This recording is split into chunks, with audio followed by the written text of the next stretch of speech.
People think that because they've tried something in the past and failed, that they can't do it. And all that really means is that at the time, they weren't the person who could do it. You cannot let a past version of yourself determine the fate of the person that you are today. Failure isn't a death sentence, it's an opportunity. There are a million different ways to approach your goals, regardless of what they may be. The one non-negotiable is hard fucking work. Working your ass off. Whether you want to be successful in your fitness, your finances, your business, your career, your family life, your relationships, they all will require hard fucking work at some point, if not all the fucking time. What's up, everybody? So welcome to another episode of the Jungle Podcast. And today, I have a very awesome guest on the show today. I have Mr. James Anderson out of Akron, Ohio. James hails from Streetsboro, which wasn't too far from where I went to high school. I went to Rootstown. There's a few years age difference, but, James is like the rest of the guys that I have on the show. He has overcome adversity. He came out of the pits and has basically made an amazing life for himself. And this dude is straight up killing it as far as physical fitness goes, making a great life for himself. So as soon as I caught wind of him, he was just somebody that I had to have on the show. So without further ado, guys, this is James Anderson. James, go ahead and say hi to everybody real quick. What's up? All right. So, James, I'm just going to get right into things real quick. So you went to Streetsboro High School. I'm assuming you grew up in Streetsboro. Why don't you tell everybody who James Anderson is and was, growing up? Yeah, so I went to high school in Streetsboro. I was born in Cleveland. We moved to Streetsboro when I was in second grade, and I grew up there. I grew up just chilling, skateboarding with friends, stuff like that. I started using when I was 15, smoking weed, drinking. But a kid down the street, his dad had broke his back and was prescribed Oxycontin and Percocets. So, by 16, I had discovered, opiates and started using those. I didn't realize, the repercussions of that, until we were on a family vacation and I was super sick and I thought I had the flu or something. I got back and my buddy's like, "No, man, you were dope sick." I was like, "What's that?" Yeah. So, my parents kind of they knew what was going on. They put me in an IOP treatment up in Beechwood. I did that for a bit, discovered 12-step meetings, started going to 12-step meetings in high school. And I had a sponsor, I was working steps and everything back in 04. And then when I graduated high school, I told myself I don't know, you might be too young to be an addict, right? I figured I'd just go drink and party a bit. And if things got out of hand, I knew where to go, except it took 10 years to get back to the rooms. So your first visit into the rooms was obviously through IOP treatment, and then you just kind of went back on a run. Man, I get it. Being that young, you don't understand the repercussions, and I got hooked on opiates at an early age, so I get it, man. That's a rough. So how old were you at that point then? You said you were 16? Yeah. Yeah. Okay. So this all progresses, and basically you start doing stints in jail, or you're... Yeah. So 18, I graduate high school, and my parents are like, "Follow our rules or get the fuck out." And I was like, "Okay, bye." And moved out to Kent, crashed on my buddy's couch, and I was living there for, I got arrested for the first time that summer, right out of high school. It was just an underage drinking thing. But by that fall, I had got my first felony drug charge for trafficking marijuana. And that's another thing. At 18, you know, I didn't grow up around a bunch of people getting in trouble, and I wasn't familiar with the system and stuff like that. So I had no idea what a felony at 18 meant for the rest of your life. So, you know, I'm like, whatever, no big deal. I'm on felony probation now, and I'm trying to, I wasn't using opiates anymore at this point. I was just drinking, but now, and smoking, but now I can't do that because I got to drop these urines every week. So I was like, all right, well, these Percocets, you know, they only stay in your system a couple days. I can just dabble there and then still piss clean. And that drugged me back into that whole world, except that world had changed a lot. And now I was an adult. And so, you know, things went pretty crazy, in and out of jail. I went and did 4 months in '08, 8 months in 2009 for another drug trafficking charge. 2011, I got my third drug trafficking charge, and that's when they revoked my probation, sent me to prison. Did a year and a half down in North Central, and then got out. Was in TMRC coming home, and you know, I was back in the rooms talking with people, and I didn't get honest with them about what was going on with me or what I was thinking. And the day I got out, I used again, and basically went off the rails for about 9 months, and was over it. I actually went to a meeting and I was like, if I don't get clean, I'm gonna die. I know it. I'd already OD'd a couple times, and so October 13th, 2013, I went to treatment up in Glen Bay, and October 14th is my clean date. So I was reading an article about you that Channel 3 did on you a while ago. And in the article, you made a comment where you were waiting on your dope dealer, and basically you decided to go to a meeting instead.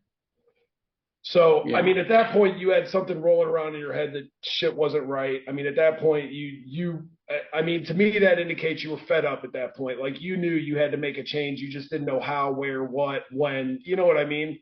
So what was the defining moment that made you actually sober up and get it together and just continue down that path? Yeah, so for me, it was actually going to prison.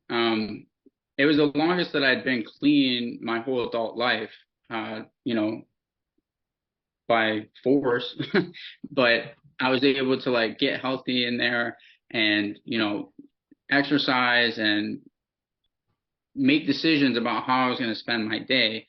And then by the time you know, by the time that day rolled around where I was waiting on my dope boy,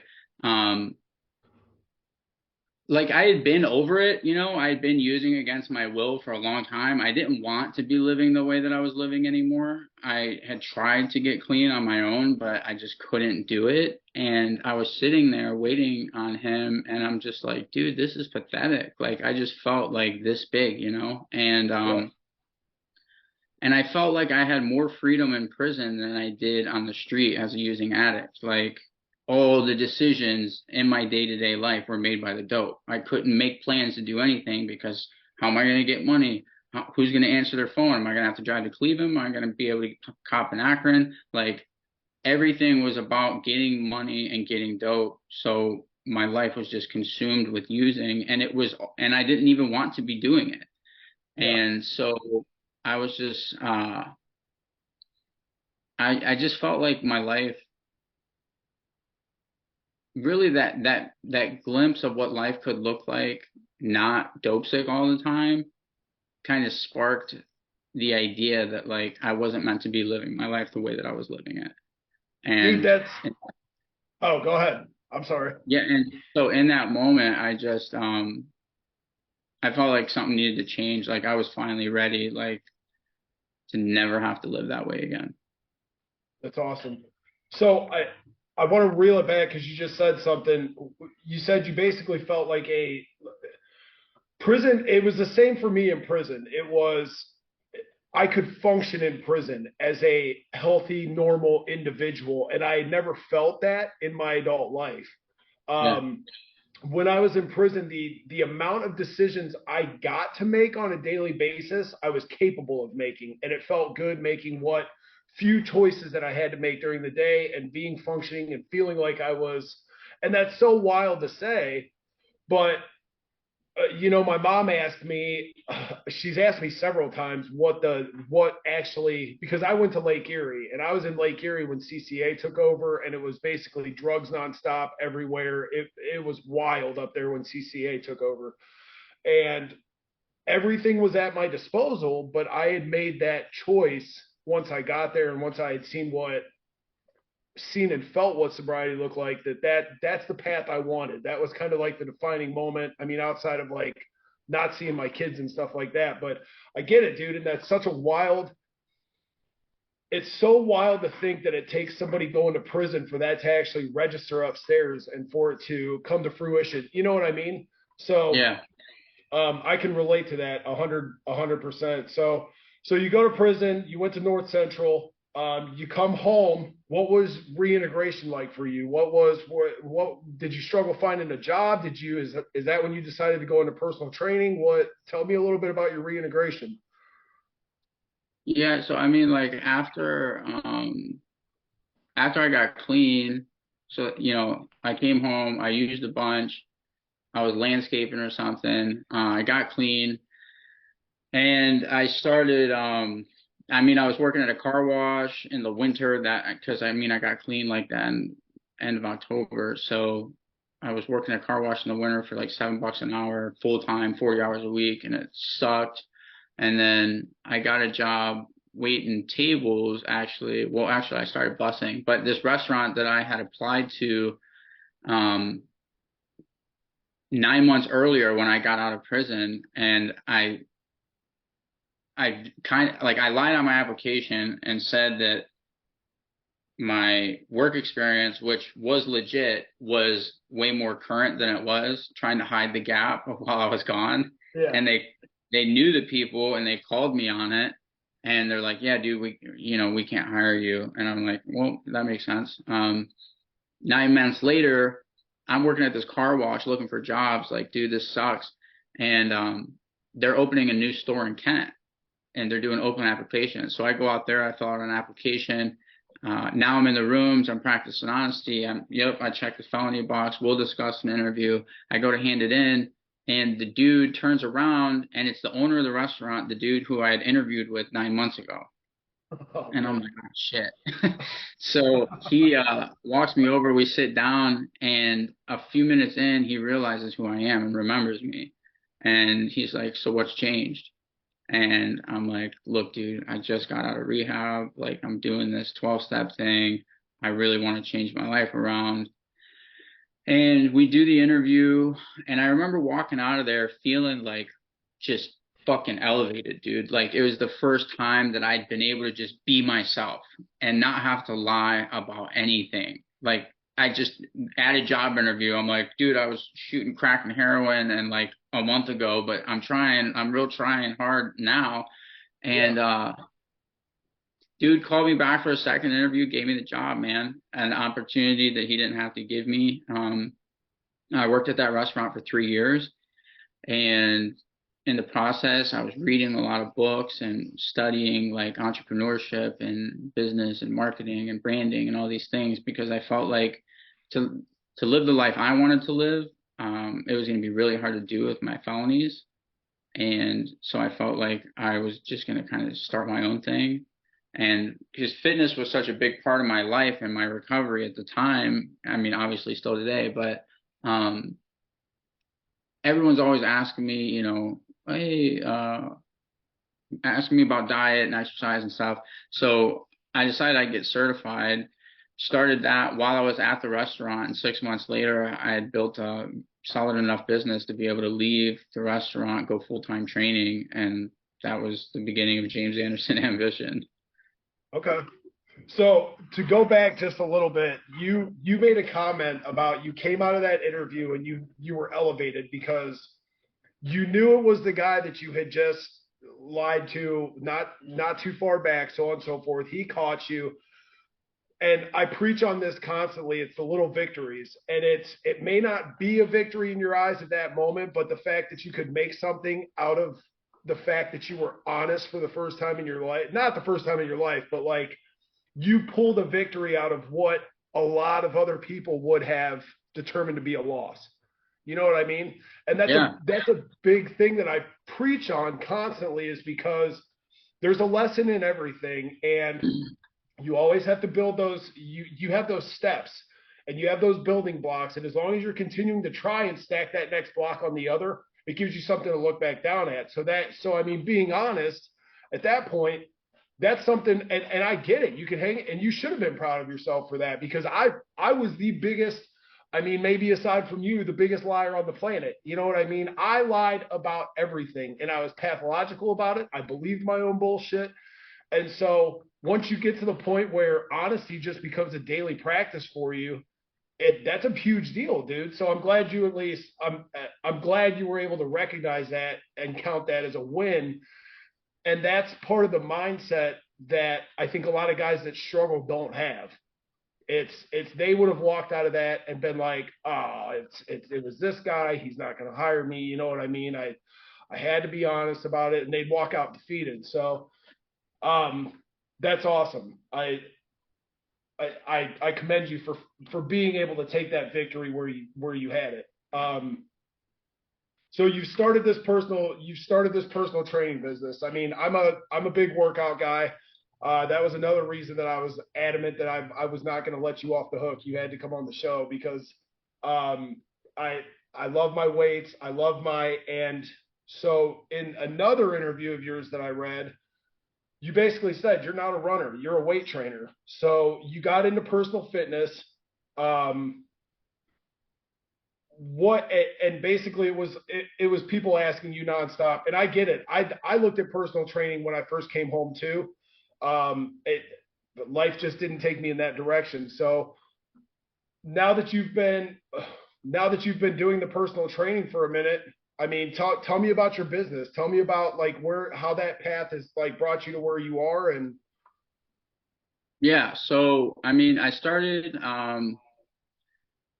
for me, it was like what drew me into it was the psychological aspect of it. So I'm like huge into personal development, self-development, whatever you want to call it. And which is basically what 12 steps is. Like, it's a program that helps me become a better version of myself over time. And as long as I'm willing to put in the work on those steps, I can continue to grow as a human and become a better man. And so I really pursued that in every area of my life when I kind of made that connection. And so fitness was a huge part of it, but I wanted to understand what held people back.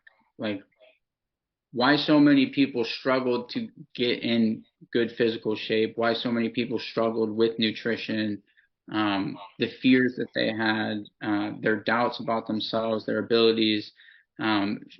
People are scared to just show up in the gym because they don't want to look stupid because they don't know what they're doing. And I wanted to understand those things in order to better help people overcome those things. Because I believe that physically, mentally, spiritually, these are all areas we should be working on. It shouldn't just be two or one. And it's a balancing act, I think. We're always trying to float all three, but I think that the physical aspect is a big area that people leave out. And for me, it was also really helpful for my self-esteem. So, I was bodybuilding. I did pretty well in bodybuilding. I won like my first two shows. I won local, then I won state, and then I went to nationals and took second. And then I was like, well, this is cool, but unless I start, running a bunch of stuff, I'm never going to make a career out of this. So it seemed like it took more than it gave. So then I started really going all in on the training business. But I also want to challenge myself and push myself into areas that I'm uncomfortable in, you know? So I don't want to just be a runner or be a weight trainer. You know, last year I did an Ironman triathlon. I didn't know how to swim.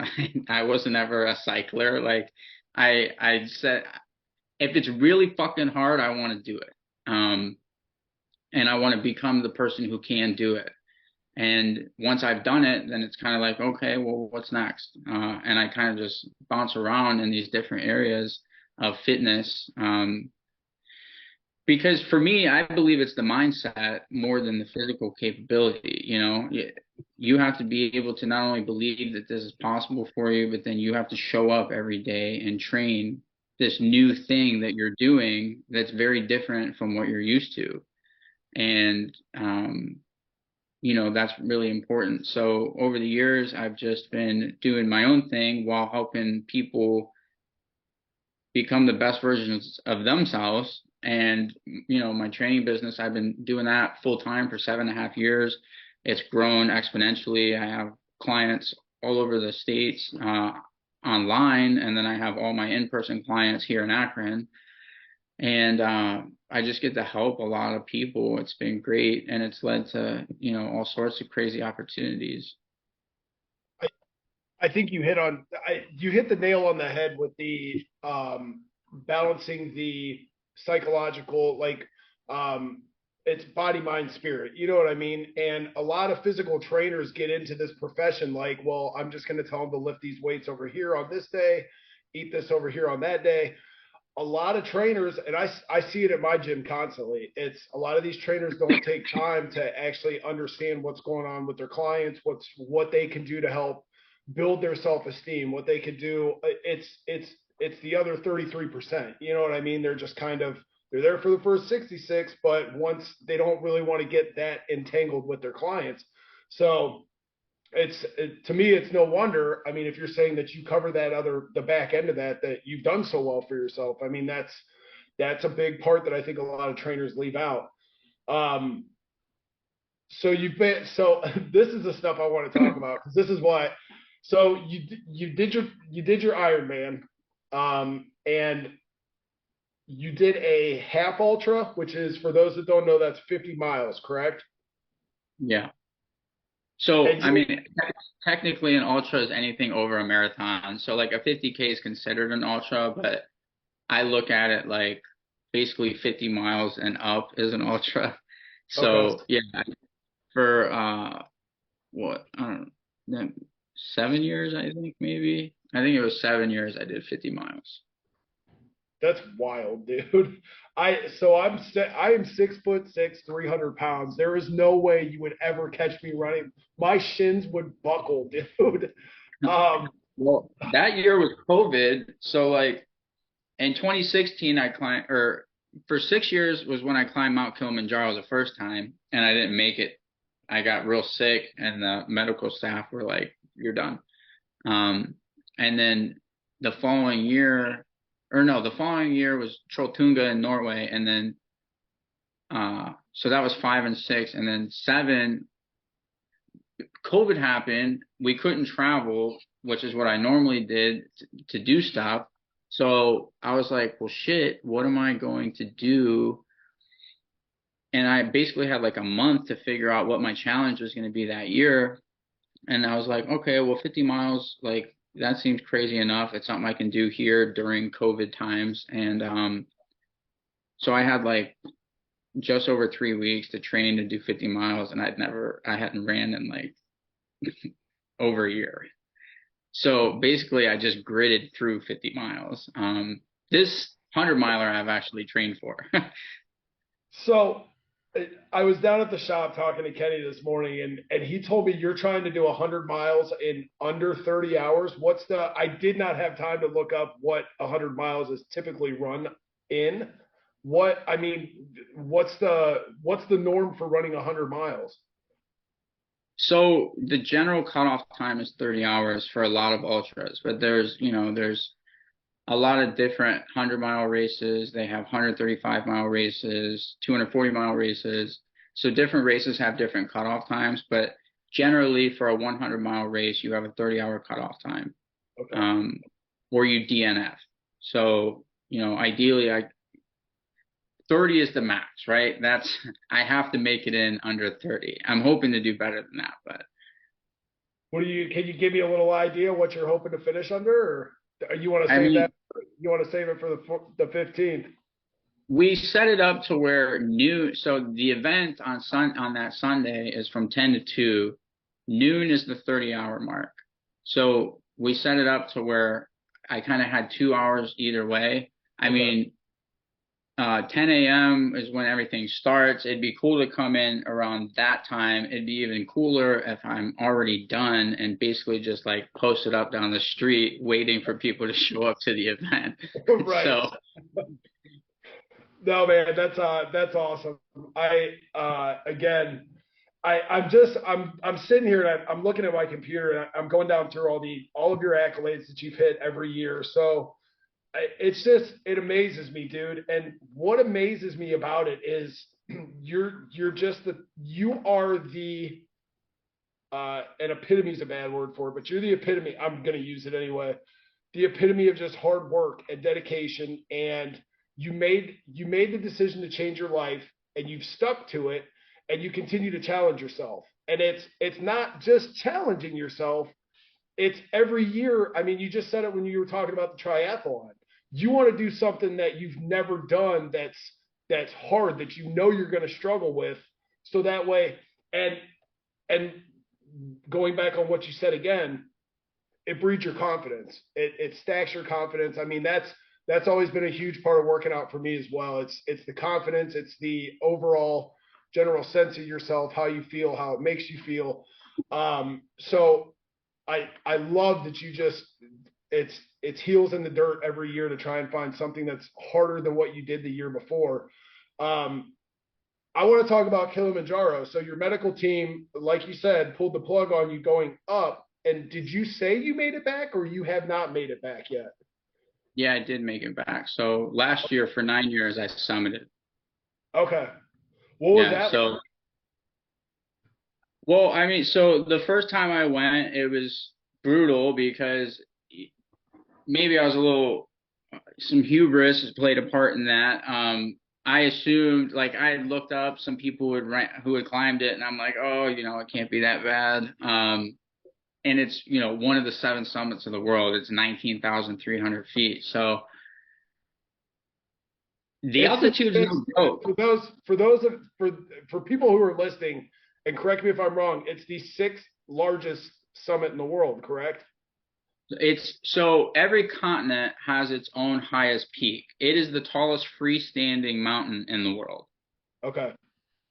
It is basically it was a volcano. It's a non-active volcano. So it's up there, but there's a lot of peaks in the Himalayas that are like over 20,000. So, but it's a big one.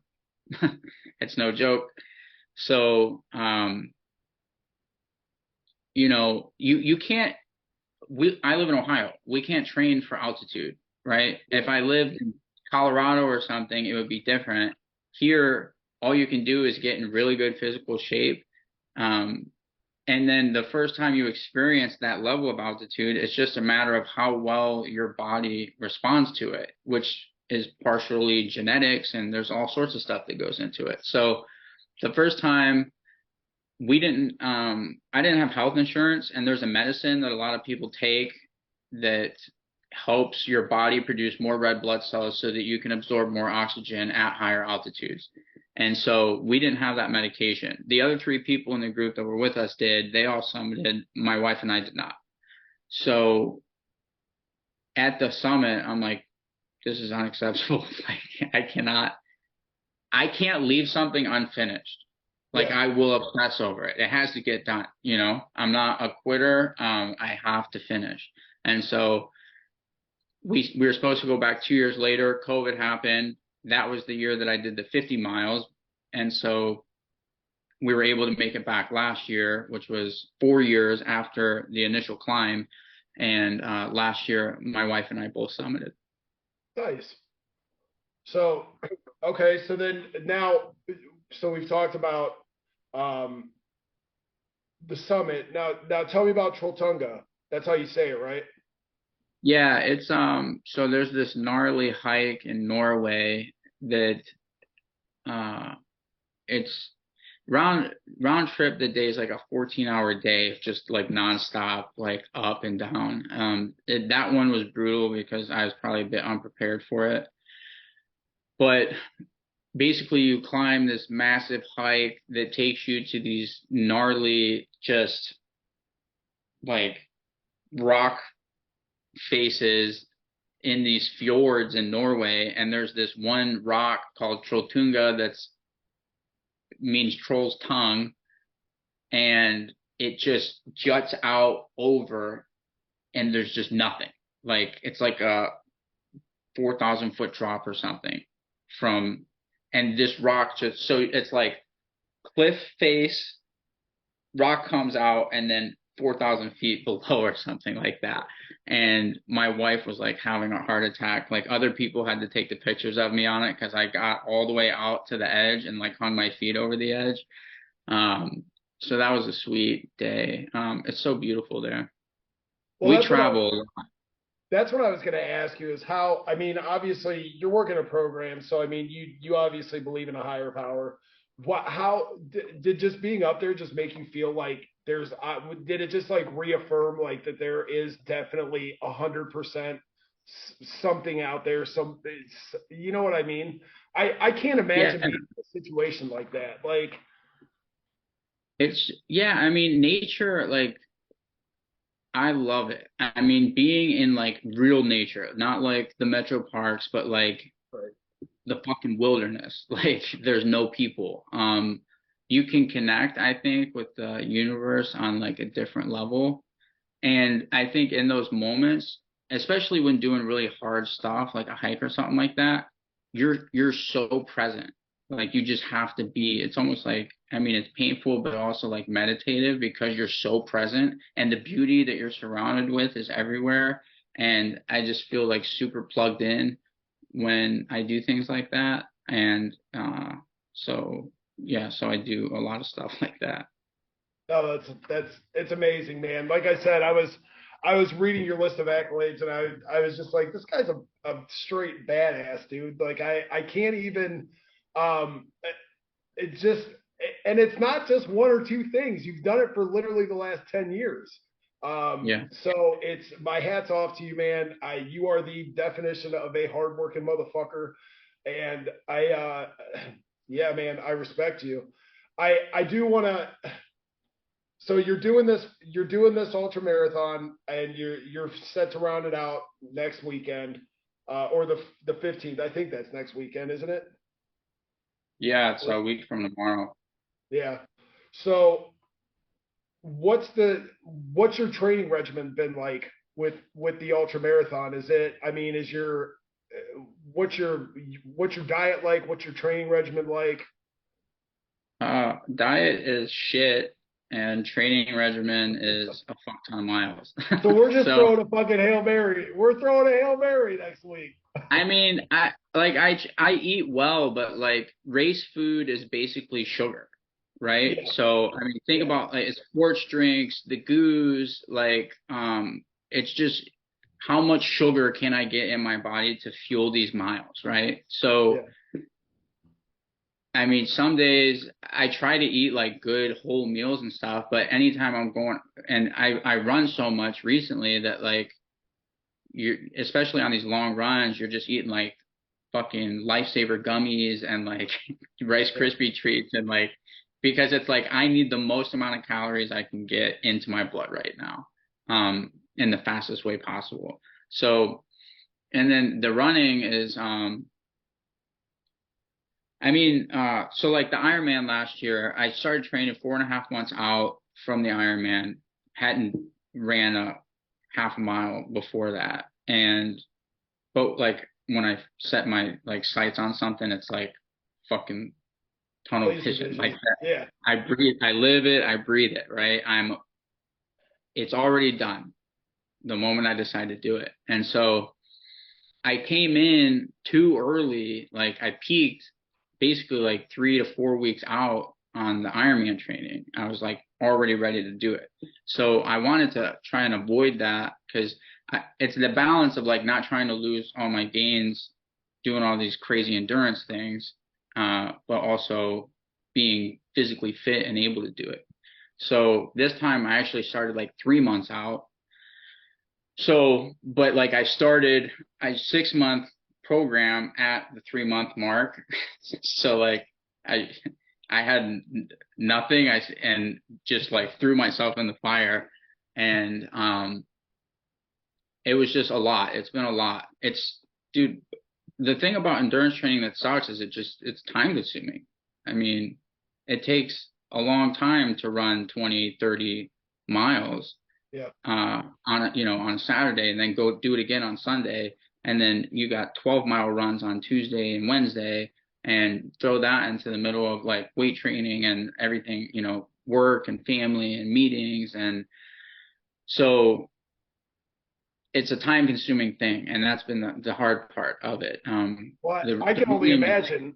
It takes me the motivation that it takes me just to get on the elliptical or the treadmill for an hour is exhausting in itself. So I can't imagine what you go through. It's cool though. It's cool watching like my body respond and adapt to the process of the training. Like the first month just sucks. Like I'm like breathing heavy. It doesn't feel right. But once you get in a groove and you can start watching like your mileage pace goes down and your heart rate going down. So now you're running faster and your heart rate's lower. And, you reach a point, which was crazy. This is the only time it's ever happened. And I mean, I've ran races before, but I don't think I've never properly trained for a race like this before. I reached that point for the first time where like, you're just running, dude. Like you're not thinking. You're not thinking about anything. You're not thinking about your legs or how hard it is to breathe or where you're at mile wise. You're just like headphones in, just like zone, just running. Like, and that was a cool thing that's happened this time around with this training, because I'd never experienced that before. That's awesome. So I'm gonna change gears here because we're starting to run down on time. So I want to talk a little bit about rebuilding relationships.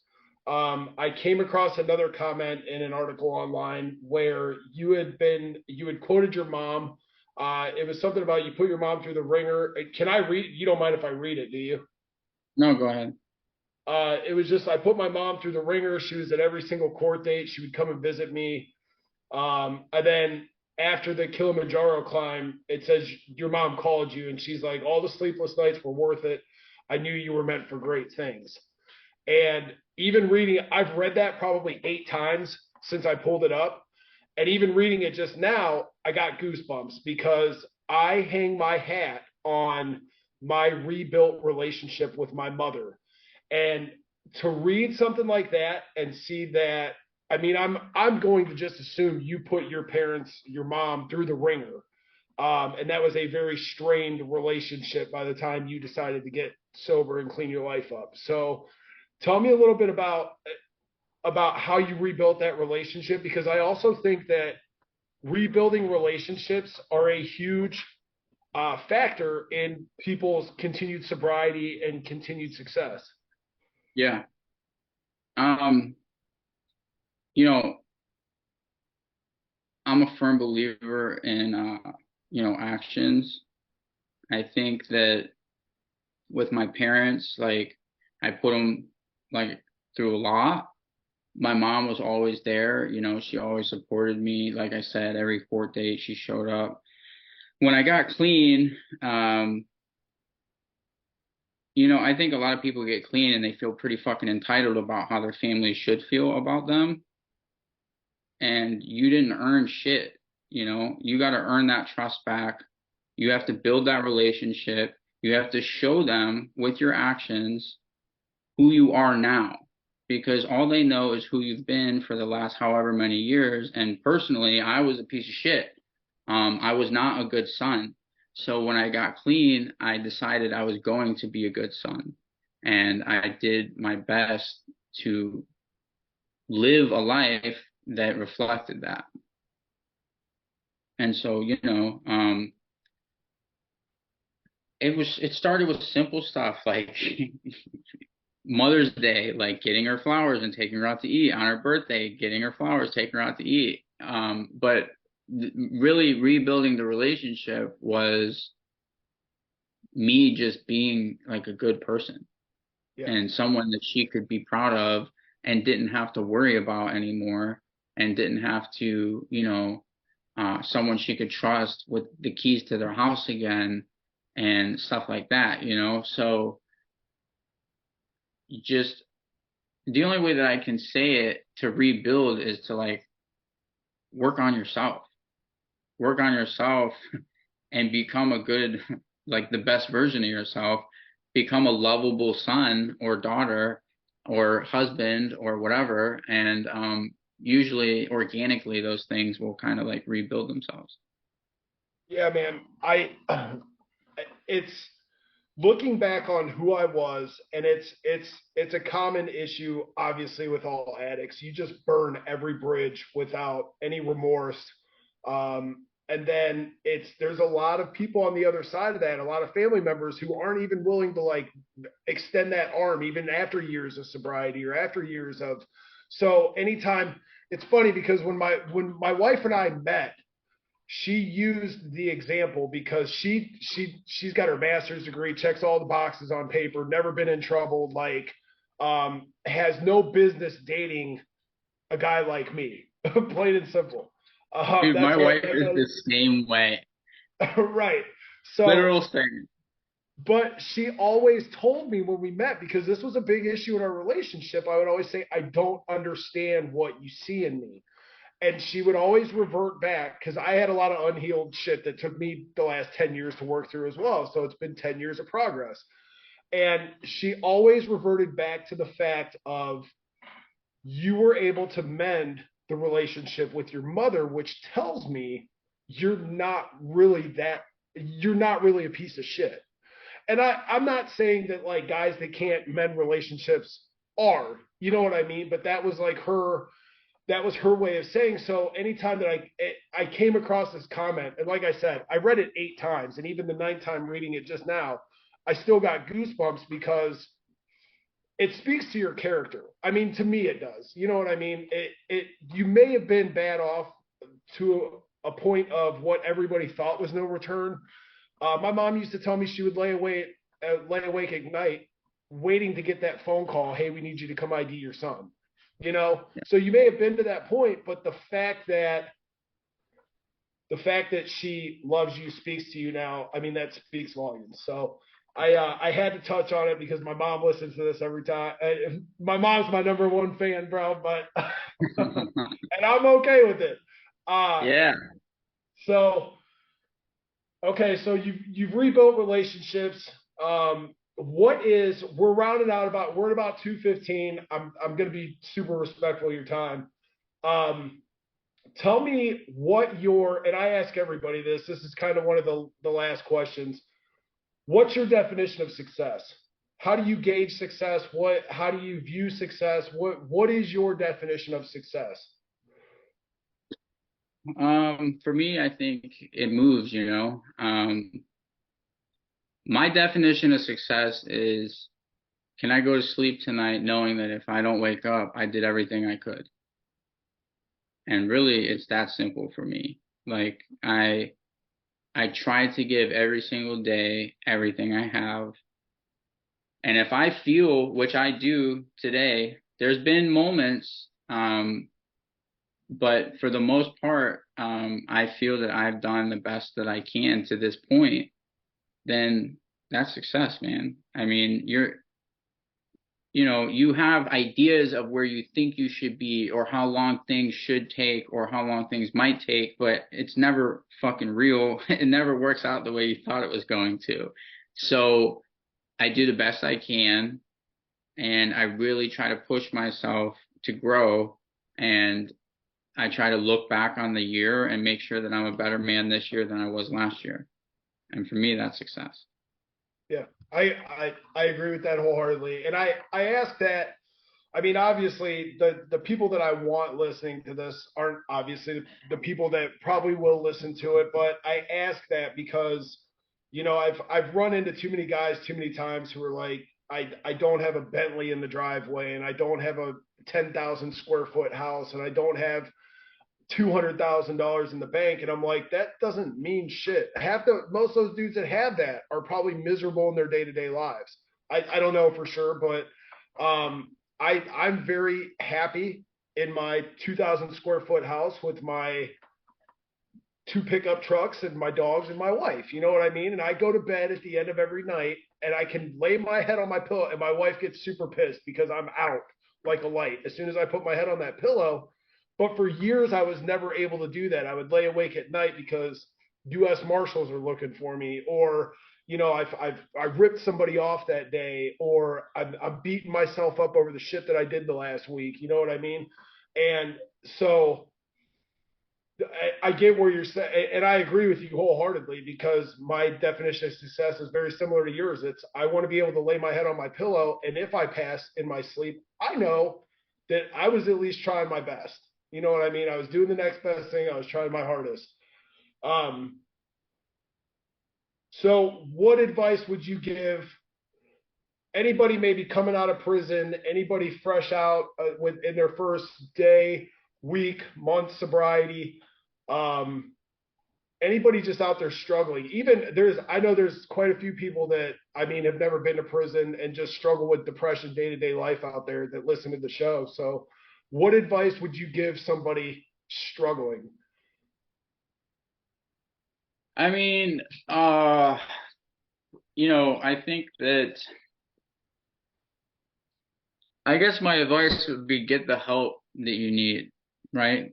Get the support you need. For me, I can speak on my experience, and my experience was I needed help, and I realized I couldn't do it on my own. It wasn't a problem that I could fix by myself. I couldn't think my way out of it.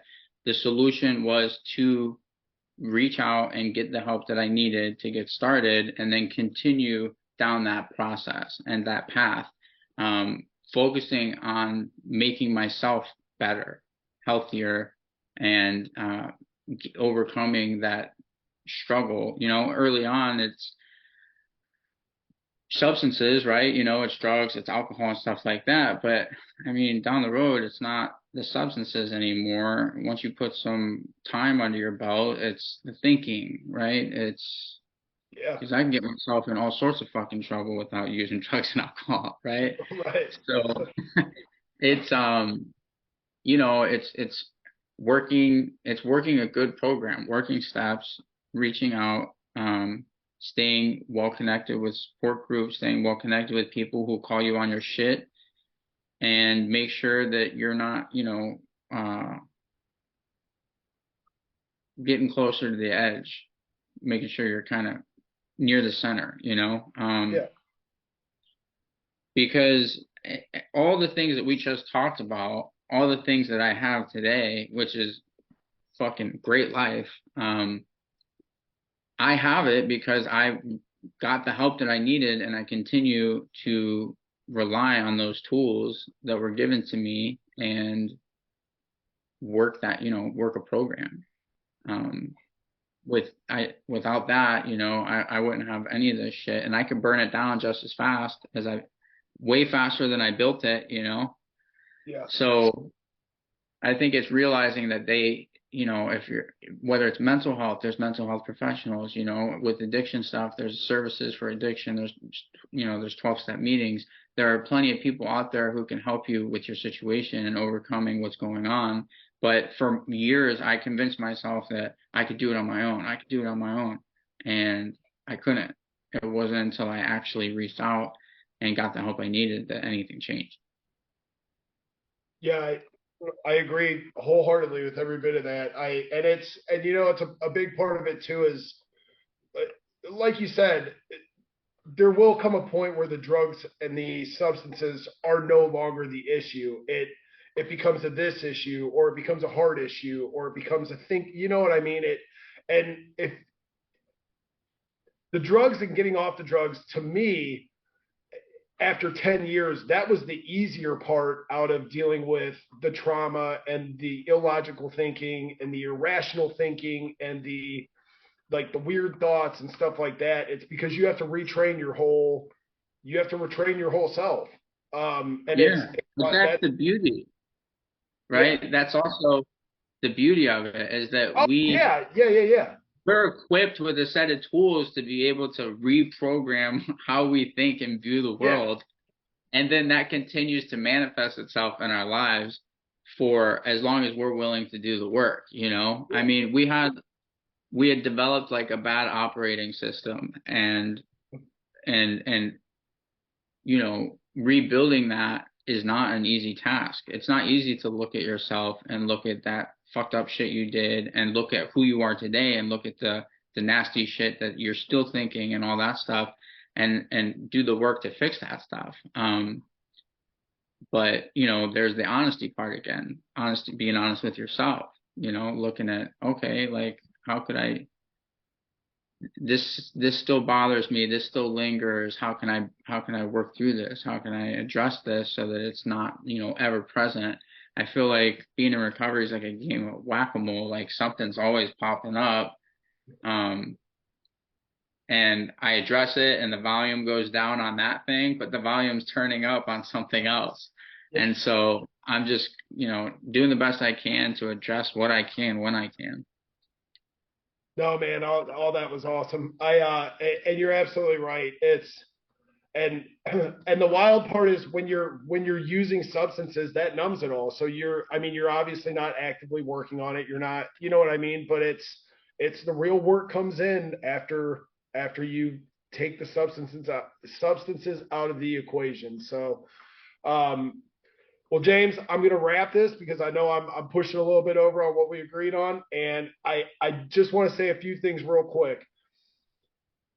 I think what you're doing is amazing. I love your ambition, your drive. I love the fact that you push yourself harder every year.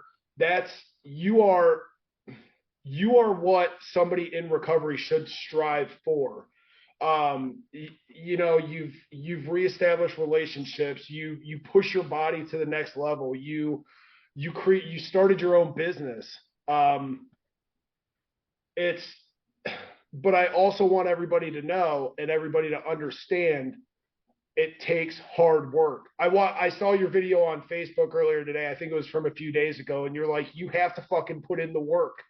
Like you didn't just fall where you're at. You have worked 10 years to make these achievements, to start this business, to get your business to where it's at, to be who you are, and who you are today is phenomenal. I don't know you. I'll say I think you're fucking great just from everything that I've read and talking to you for this last hour. I think, I mean, and obviously you're a human being. I know you got flaws. I got flaws. Everybody's got flaws, but if anybody wants somebody to look up to, it should be somebody such as yourself. I think you have a lot to offer guys in recovery. I hope you're working with some guys in recovery, even if it's only a few. I know you're busy. We don't have to get into any of that, but I just want to say thank you. Thank you for coming on. Thank you for sharing your story. Thank you for giving me some of your time. To anybody that sees this before next weekend, I will be down there to congratulate you at the finish line as well. It is October 15th at 10 a.m. is when the festivities start. It is down in Kenmore, down by Just a Dad for Akron, the clothing shop, our boy Kenny. So to wrap this again, James, I thank you. I'll be down there supporting you. And to be honest with you, we're friends on Facebook now. I'll be supporting you in all your endeavors moving forward as it is. So I appreciate you. Thank you. I'm going to go ahead and wrap this. Guys, thanks for checking us out. Also, hey, tell everybody real quick where they can find you. All right, so website's jamesandersonambition.com. Instagram is Anderson_ambition. Facebook, James Anderson Ambition. Okay.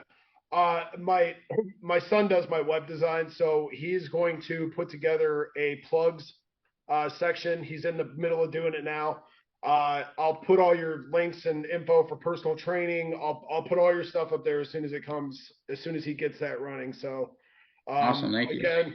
yeah. Again, I thank you. I look forward to meeting you in person next weekend. Thank you for, I think your story is amazing, and I think it'll help. And I think it probably already has helped tons and tons of people, just to understand that there's light at the end of the tunnel, and you can build an amazing life for yourself after you put in the work. So, Yeah. James, I appreciate you. I'm going to let you go. And signing off, guys, we will catch you next time.